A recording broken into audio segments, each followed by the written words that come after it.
सांग मैंने सीमा ओडिया किचन को आपण मानक स्वागत। देखो केमी आम मटन कबाब बनईचे आमती देखु देखु के सुंदर होती। आसतु केमी कौन बनइले आग को देखा मटन गोटे नुआ रेसिपी बनइबा मटन कबाब। आसतु केमी कौन करवा देखते सांग मैंने मटन टाक देखी आम दीटा सीटी दे देचे से सीझी जाइए।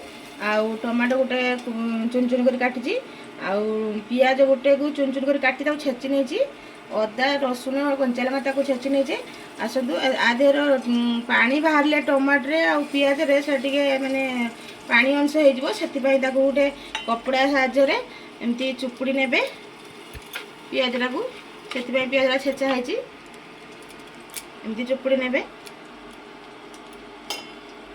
चुपुड़ी नेले तार पानीटा बाहर जीवो सीठा अंशटा आम पकेबा। टमाटा को से कपड़ा साहाଯ୍य चुपुड़ी नवा चुपुड़ी नेले तार से पानी अंशटा टी बाहर जीवो। देखंतु पानी अंशटा काट दीजे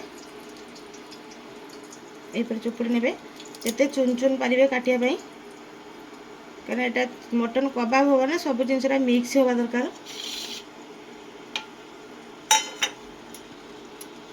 देखो मटन टा कीमा कर नहीं से गोटे अंडा पकई हलदी लंका गुंड आ लुण स्वाद अनुसार पकई से लेंबू गोटे खंडे चुपुड़ा से पियाज रखते आम पकईदे धनिया पत्र किसी अदा रसुण पेस्ट छेचाटा आ टमाटर एथर आम घरे ही बनई रखीचे गरम मसला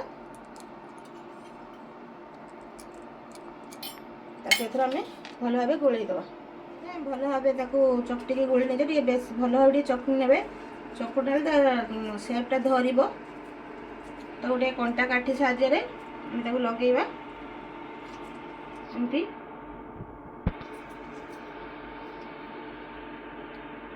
तेल ताती जाइए छाड़ा एमती गोटे गोटे से देदेबा। देखु होगा आपको टे धीमा आंचरे पकड़े नने लगिज सागे सागे पोड़ीज जिते कम आंचरे करेंगे जिते भल हम। ए देखो आम काढ़ी नवा ये कौन है भांगिकी आप देखेबी। देखो आमर प्रस्तुत होगा मटन कबाब।